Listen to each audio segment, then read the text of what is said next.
Gandhi, welcome to Stanford. Would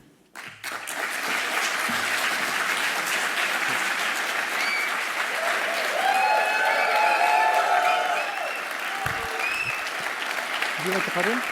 Would you like to address from the podium? Yeah. Please. Go straight there? No, you please. Okay. Once you make your comments, we can have a conversation. Do you want to say something or just Please, start? go ahead.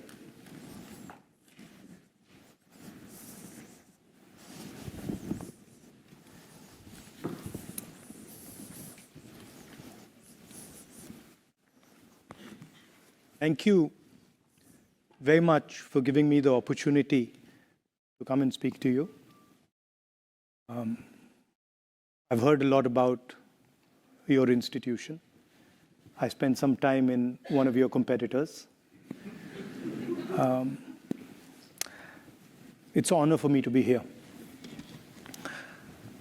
I've been asked to speak about global transition and how the world is changing. And also how one should act through that change, how one should think about acting through the turbulence that is obviously going to come.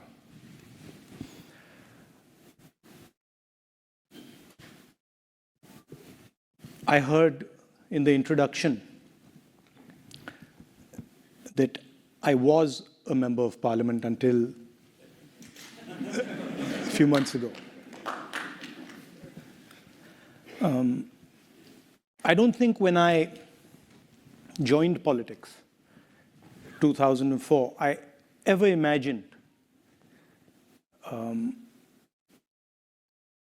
what I see going on in our country. It was way outside anything that I had ever imagined. To be the first person to get a full criminal sentence on defamation, to get the maximum sentence and to be disqualified from parliament. I didn't imagine that something like this was possible. But then I think it's actually given me a huge opportunity, probably much bigger than the opportunity I would have sitting in parliament. That's just the way politics works. I think the drama started really about 6 months ago. We were struggling. The entire opposition is struggling in India. Huge financial dominance, institutional capture. We were struggling to fight the democratic fight in our country. And we decided none of the systems were working. Democracy isn't just about an opposition party.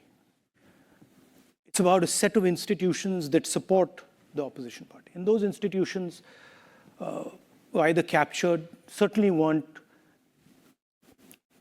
playing the role that they're supposed to play.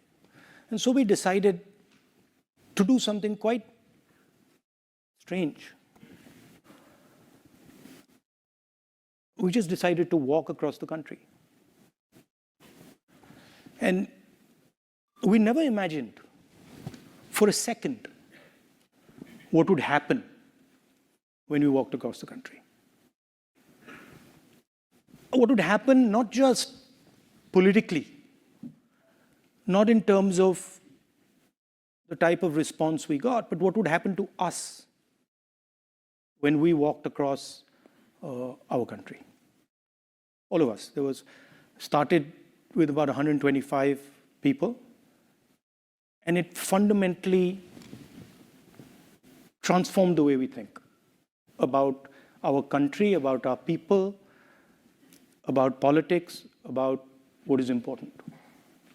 A lot of people ask me, what's the lesson you've learned from this?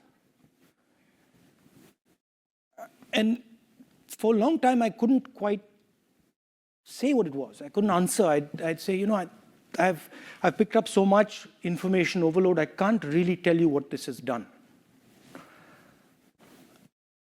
It was the most beautiful experience of my life, by far. It was very painful. I had a knee problem. It's one of those things you get up and you say, okay, we're going to walk 4,000 kilometers. So at some level, it's a crazy thing to even conceptualize. And I thought I'm reasonably fit. I thought shouldn't be too difficult. I calculated in my mind, I said, well, what's it going to be? It's going to be 25 kilometers a day, no big deal. And then I had a knee problem. And then the whole thing, the way life works, everything just transformed itself.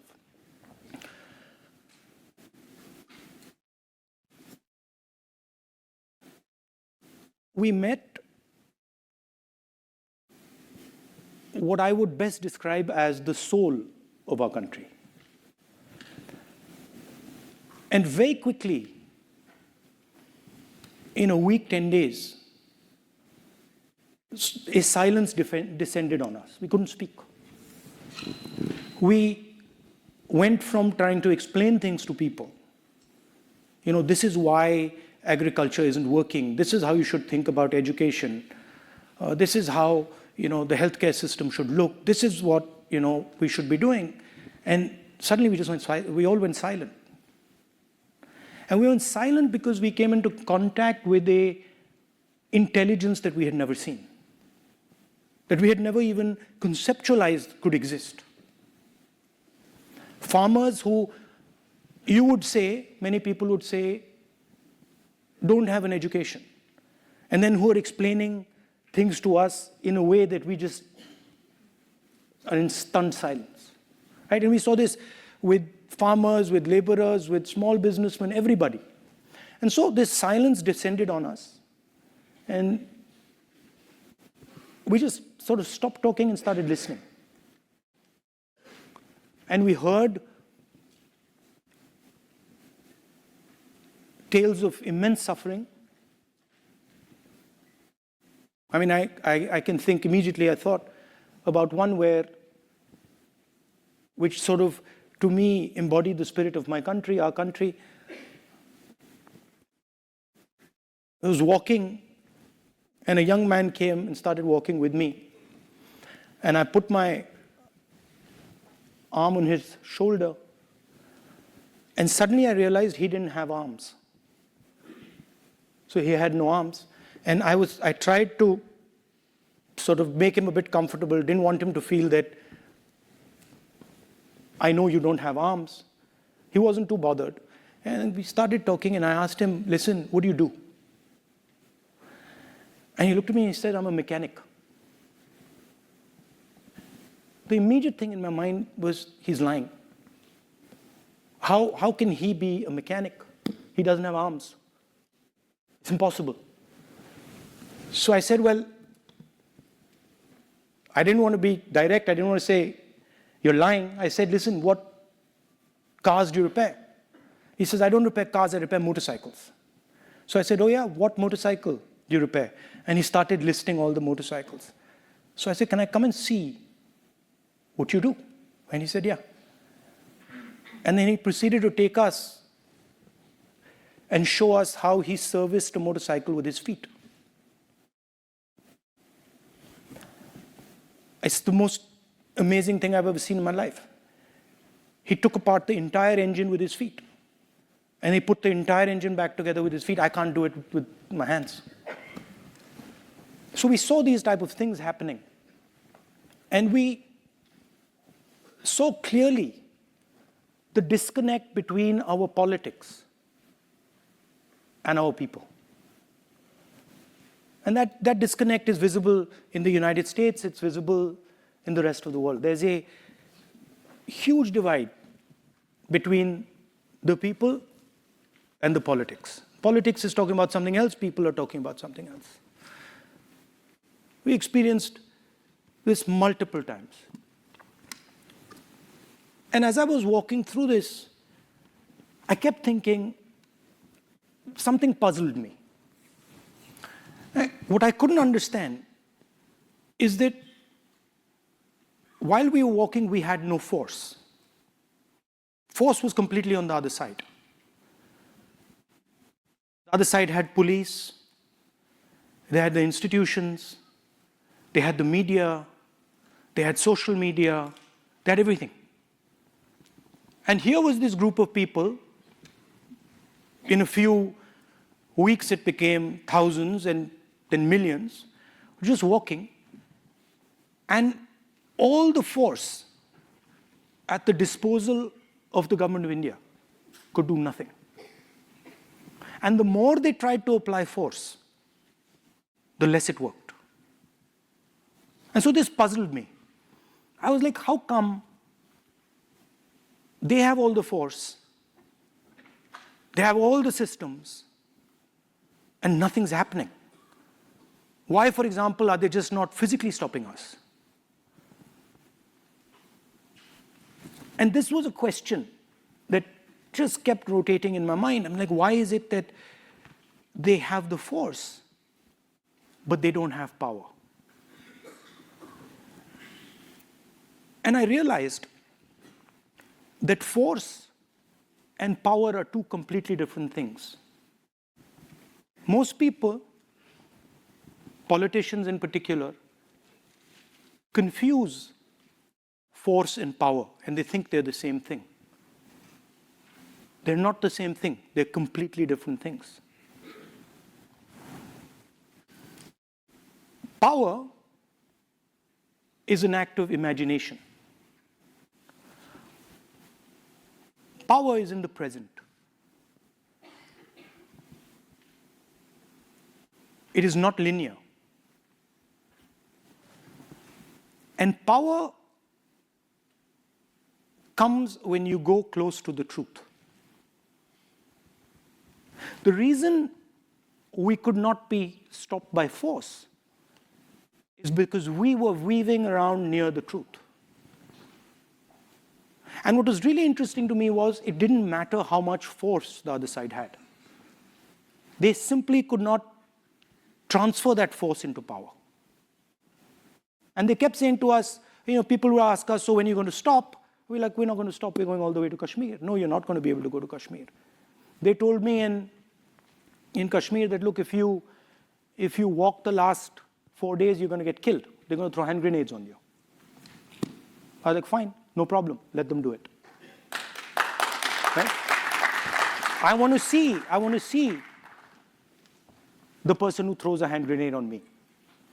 And the security guys, the people from the establishment there, I could see in their face that they just couldn't understand what I was saying. Right? So, this distinction in your life, in your work, is very important. It doesn't matter how much force the other person has. You can still have power. And it is determined by how close you are and how precise you are with regards to the truth. Now, you can see these moments. Mine was a very small one. You can see these moments of power versus truth in history. Big ones. Example, my leader, Mahatma Gandhi, fought the entire British Empire. He had no force. They had all the force, all the structures, the army, everything. Didn't matter. Right? The Declaration of Independence here in the United States, again, a moment of power, a moment of truth. Doesn't matter how much force the other person has. So why am I telling you this? Why am I making this distinction between power and force? And what does it have to do with the transition that we're facing? Well, the transition we are facing, there are three transitions. There is a revolution in mobility. There is a revolution in the energy system. And there's a revolution in connectivity, what we call AI and data. These are the three revolutions that are taking place. And they're going to affect everything. The last time we had a similar transition, a transition of energy, a transition of mobility, we had 2 world wars, right? And it's in times like that, of great uncertainty, of turbulence, that you need acts of imagination. While I was coming here to Stanford University, I was thinking about it. All the work that you do, a lot of the work that you do, robotics, AI, where was the moment of power? The moment of power was when President Kennedy said, let's go to the moon, right? That was not an act of force. That was an act of imagination. And from that, a lot of the work you do has emerged, evolved. And that's the type of relationship the United States and India should be thinking about. A relationship that's based on the true reality of our people. We know in India a lot about the reality of our people. All of you know. You live in our great country. You know the levels of poverty that we have.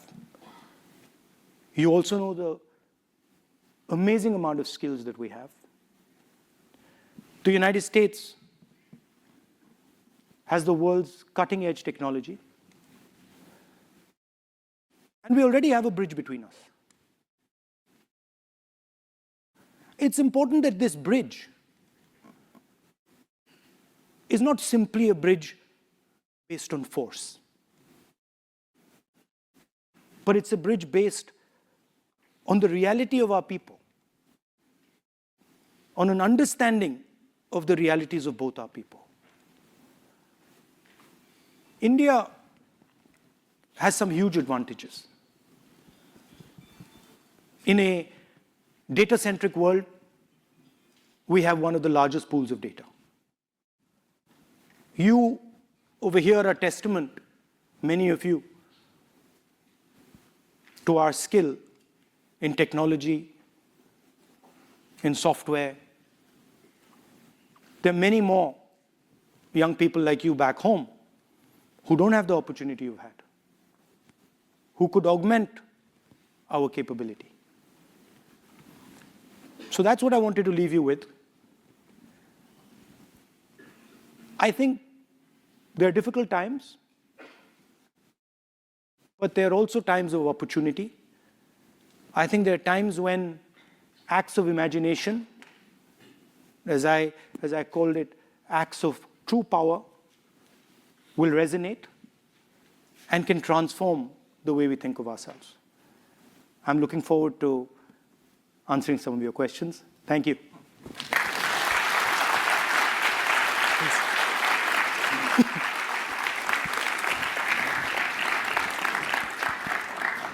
Thank you very much. Thank you for coming to Stanford. Thank you for being such an ardent and passionate supporter of the US-India